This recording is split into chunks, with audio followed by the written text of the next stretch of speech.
అందరికీ నమస్కారం. ప్రపంచ దేశాల్లోనే హైందవ సాంప్రదాయానికి ఒక గొప్ప విలువలు ఉన్నాయి.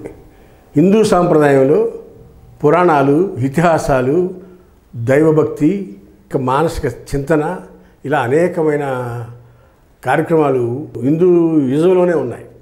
అయితే మరి ప్రతి ఒక్క హిందువుడు ప్రపంచంలో ఎక్కడున్నా సరే ఒక్కసారైనా తిరుపతిని దర్శించుకోవాలి జన్మలో అనుకునే వాళ్ళు కొంతమంది ఉంటారు. సంవత్సరానికి ఒకసారి వెళ్ళేవాళ్ళు ఉన్నారు కొంతమంది, నెలకు ఒకసారి వెళ్ళేవాళ్ళు ఉన్నారు కొంతమంది. ఇలా అనేక మంది ఎవరి ఇష్టానుసారం వాళ్ళు తిరుపతికి వెళ్తారు. అయితే ఈ తిరుపతిలో ఉన్న గొప్ప మహత్యం అది చెప్పలేరు. ఎందుకంటే ఎవరికాళ్ళు తన్మయం చెందితేనే ఆ తన్మయత్వం అనేది ఆ దేవుని ప్రతిరూపం చూసినాక కలిగే తన్మయత్వం ఏ ప్రపంచంలో ఎన్ని కోట్లు ఇచ్చినా కలగదని భక్తులు చెప్తూ ఉంటారు. అలాంటి స్వామి దగ్గరికి వెళ్ళేందుకు అనేక మార్గాలు ఉన్నాయి.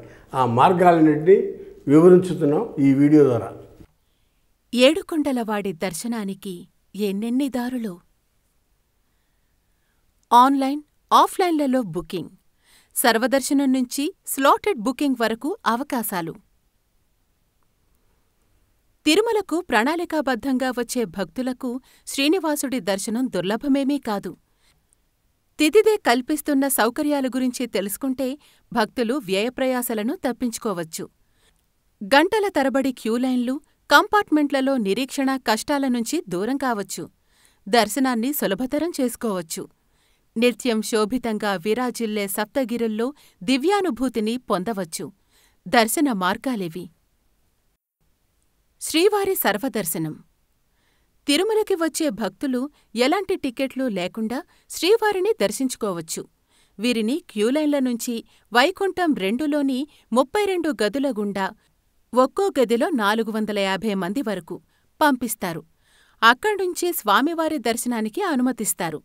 ఈ గదులు నిండితే నారాయణగిరి గార్డెన్స్ వద్ద ఏర్పాటు చేసిన 9 కంపార్టుమెంటుల్లో ఒక్కోదానిలో 900 మంది దర్శనానికి వేచి చూసే అవకాశం ఉంటుంది.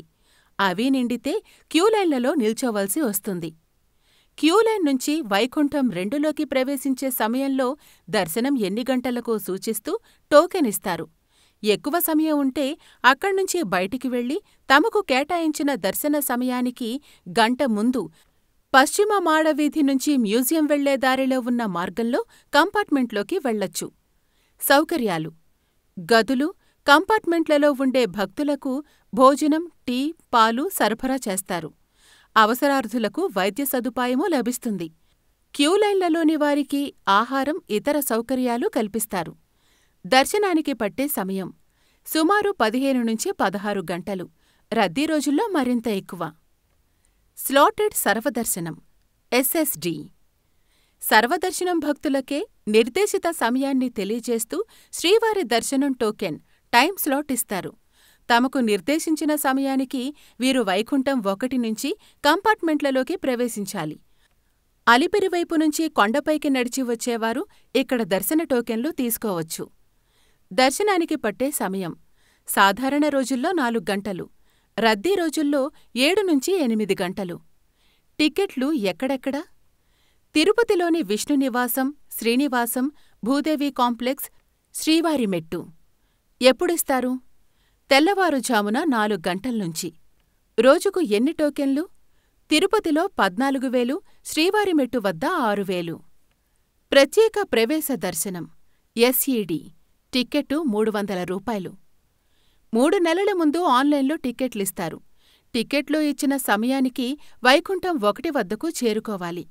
12 ఏళ్లలోపు పిల్లలకు టిక్కెట్ తీసుకోవాల్సిన అవసరం లేదు. దర్శనానికి పట్టే సమయం సుమారు 3 నుంచి 4 గంటలు. బుక్ చేసుకోవాల్సిన వెబ్సైట్ ttddevastanams.ap.gov.in. ఎక్కడ్నుంచి ఎలా ప్రవేశం? సర్వదర్శనం వైకుంఠం 2, ఎస్ఎస్డి ఎస్ఈడి టోకెన్లు బ్రేక్ దర్శనం శ్రీవాణి వైకుంఠం 1.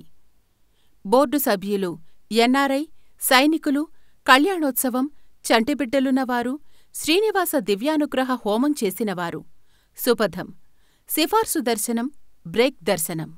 ఏపీ శాసనసభ్యులు, శాసనమండలి సభ్యులు, లోక్సభ, రాజ్యసభ సభ్యులు ఇచ్చే సిఫార్సు లేఖలపై బ్రేక్ దర్శనం గది ఇస్తారు. ఏపీ ఐఏఎస్, ఐపీఎస్ అధికారుల సిఫార్సు లేఖలపైన బ్రేక్ దర్శనం గది లభిస్తుంది. రోజుకి ఒక్కొక్కరికి ఎన్ని లేఖలు అనుమతిస్తారు? ప్రజాప్రతినిధులైతే రోజుకి 1, ఐఏఎస్ ఐపీఎస్లకు వారానికి 2. ఒక్కో లేఖపై గరిష్టంగా ఎంతమందికి ప్రవేశం? 6. దర్శనానికి పట్టే సమయం సుమారు 1-2 గంటలు. నవదంపతులైతే తిరుమలలో కళ్యాణం చేసుకున్న దంపతులకు 6 టిక్కెట్లు వరుడు, వధువు, వారి తల్లిదండ్రులకిస్తారు. శుభదం ద్వారా లోనికి వెళ్లి దర్శనం చేసుకోవచ్చు. నవదంపతులు కళ్యాణోత్సవం టిక్కెట్టు 1000 రూపాయల పైన దర్శనం చేసుకోవచ్చు. అయితే వీరు వారంలోపు పెళ్లి జరిగినట్లు వివాహ ధృవీకరణ, శుభలేఖ, ఫోటోలు, ఆధార్లను సిఆర్ఓ కార్యాలయంలో చూపి ప్రతిరోజు ఉదయం 10 గంటల నుంచి సాయంత్రం 5 మధ్య నమోదు చేసుకోవాలి. వీరికి తర్వాత రోజు జరిగే కళ్యాణోత్సవం రోజుకు 25 టిక్కెట్లిస్తారు. కళ్యాణం తర్వాత స్వామి దర్శనం కల్పిస్తారు. దర్శనానికి పట్టే సమయం 3-4 గంటలు. ప్రవాసాంధ్రులకు ప్రత్యేక ప్రవేశ దర్శనం ఎస్ఏడి. పాస్పోర్టుపై ఇమిగ్రేషన్ స్టాంప్ చూసి నెలలోపు తిరిగి వెళ్లాల్సి ఉంటే దర్శన అవకాశం కల్పిస్తున్నారు. వీరు పాస్పోర్ట్, ఆధార్ కాపీలతో దరఖాస్తు చేసుకోవాలి. APNRTC Andhra Pradesh non resident Telugu society ద్వారా రోజుకు 2 సిఫారసు లేఖలు ఇస్తారు. ఒక్కో లేఖపై 6గురికి ప్రవేశం ఉంటుంది. దరఖాస్తు ఎక్కడ? శుభదం వద్ద. టికెట్టు 300 రూపాయలు. దర్శనానికి పట్టే సమయం సుమారు 3-4 గంటలు. శ్రీవాణి దర్శనం టిక్కెట్టు 10,000 రూపాయలు. శ్రీ వెంకటేశ్వర ఆలయ నిర్మాణ ట్రస్టుకి 10,000 రూపాయల విరాళమిచ్చి వారి నుంచి అదనంగా 500 రూపాయలు తీసుకుని టిక్కెట్టిచ్చి ఒకరికి స్వామివారి దర్శనం కల్పిస్తారు. రోజుకి ఎన్ని టికెట్లిస్తారు? 1500. టికెట్లెక్కడా? రేణిగుంట విమానాశ్రయం, తిరుమలలో ఇచ్చే టిక్కెట్లతో మరుసటి రోజు దర్శనం చేసుకోవచ్చు. 3 నెలల ముందు ఆన్లైన్లోనూ తీసుకోవచ్చు. దర్శనానికి పట్టే సమయం 1-2 గంటలు. చిన్నపిల్లలు, వృద్ధులు, దివ్యాంగులు, అనారోగ్యంతో ఉన్నవారికి. శ్రీవారి దర్శనానికి చిన్నపిల్లలున్నవారికి ప్రత్యేక కోటా ఉంది. ఏడాదిలోపు పిల్లలున్న తల్లిదండ్రులు 3 నెలల ముందు ఆన్లైన్లో బాబు లేదా పాప పుట్టిన తేదీ ధృవీకరణ పత్రంతో బుక్ చేసుకోవాలి. ప్రతి నెల కోటా విడుదల చేస్తారు. శ్రీవారి ఆలయం ముందు నుంచి వీరికి ప్రత్యేక క్యూలైన్ ఉంటుంది. వృద్ధులు, దివ్యాంగులు 3 నెలల ముందు ఆన్లైన్లో నమోదు చేసుకోవాలి. సాయంత్రం 3ంటికి వీరికి ప్రత్యేక స్లాట్లు కేటాయిస్తారు. ఆన్లైన్లో రోజుకు 750 టిక్కెట్లిస్తున్నారు. అనారోగ్యంతో ఉన్నవారిని దేవస్థానం బయోమెట్రిక్ ద్వారం నుంచే లోనికి అనుమతిస్తారు. ఈ విషయాన్ని ముందుగా వైకుంఠం 1 వద్దనున్న టిక్కెట్ తనిఖీ సిబ్బందికి రోగి, ఆయన వెంటనున్నవారు తెలియజేయాలి. తనిఖీ సిబ్బంది మహాద్వారం వద్దకు రోగిని, కుటుంబ సభ్యుణ్ణి పంపుతారు. అక్కడ తితిదే ఉద్యోగి రోగి వివరాలను నమోదు చేసుకుని తితిదే సేవకులతో పంపించే ఏర్పాట్లు చేస్తారు. వీలుని బట్టి కుటుంబ సభ్యుడికే ఈ బాధ్యతను అప్పగిస్తారు. లేదా ఆయన్ని ప్రధాన ద్వారం వద్దకు తిరిగి పంపించి దర్శన ఏర్పాట్లు చేస్తారు. ఇక్కడ రోగి అవసరాలపై అంచనాకు వచ్చి తదనుగుణంగా నిర్ణయాలు తీసుకుంటారు. శ్రీనివాస దివ్యానుగ్రహ హోమం 2 దర్శనం. తిరుపతిలోని అలిపిరి వద్దనున్న సప్తగో ప్రదక్షిణ మందిరంలో శ్రీనివాస దివ్యానుగ్రహ హోమం నిర్వహిస్తారు. దీనికి 1000 రూపాయలు చెల్లించి ఆన్లైన్లో టికెట్ తీసుకోవాలి.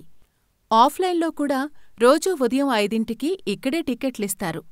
హోమం తర్వాత అక్కడి అధికారి స్టాంప్ వేసిస్తే దానిపై 2కి 300 రూపాయల శ్రీవారి దర్శనం టిక్కెట్ల అవకాశం లభిస్తుంది. దర్శనానికి పట్టే సమయం 3-4 గంటలు. సైనికులు, రక్తదానం చేసేవారు. భారత సైన్యంలో పనిచేసేవారికి, ఫీల్డ్ స్టాఫ్కి మాత్రమే 300 రూపాయల టిక్కెట్ ఇస్తారు. తమ ఐడీ కార్డ్ చూపి టిక్కెట్ తీసుకోవచ్చు. అశ్విని ఆసుపత్రిలో రక్తదానం చేసిన వారికి శుభదం మార్గంలో ప్రవేశం కల్పిస్తారు. వైద్యుల నుంచి తీసుకున్న ధృవీకరణ పత్రం చూపాలి. దర్శనానికి పట్టే సమయం 3-4 గంటలు. ఇప్పటివరకు చూశారు కదా, స్వామి దర్శనానికి ఎన్ని మార్గాలు ఉన్నాయో అన్ని మార్గాల్ని మీకు ఈ వీడియో ద్వారా తెలియపరచడం జరిగింది. ఏడుకొండల స్వామికి వెళ్ళాలి అని మనసులో అనుకుంటే ఆ స్వామే తీసుకెళ్ళిపోతాడు. ఆ స్వామిని దర్శించాలని మనం సంకల్పించుకుంటే ఆయనే మనం తీసుకెళ్తాడనేది ఈ వీడియోలో ఉన్న అనేక మార్గాలు, అనేక విశిష్ట దర్శనాలు యొక్క వివరాలు మీకు తెలియపరచడం జరిగింది. హాయ్ ఫ్రెండ్స్, మా ఫ్యూచర్ టుడే ఛానల్ చూస్తున్నందుకు చాలా థ్యాంక్స్. మరిన్ని లేటెస్ట్ వీడియోస్ కోసం వెంటనే సబ్స్క్రైబ్ చేయండి. అలాగే ఈ బెల్ని కూడా రింగ్ చేసేయండి. మా లేటెస్ట్ వీడియోస్ నోటిఫికేషన్స్ అన్నీ మీ మొబైల్లో వస్తాయి. మా వీడియోస్ మీకు నచ్చితే లైక్ చేయండి, షేర్ చేయండి. నచ్చకపోతే కామెంట్ చేయండి.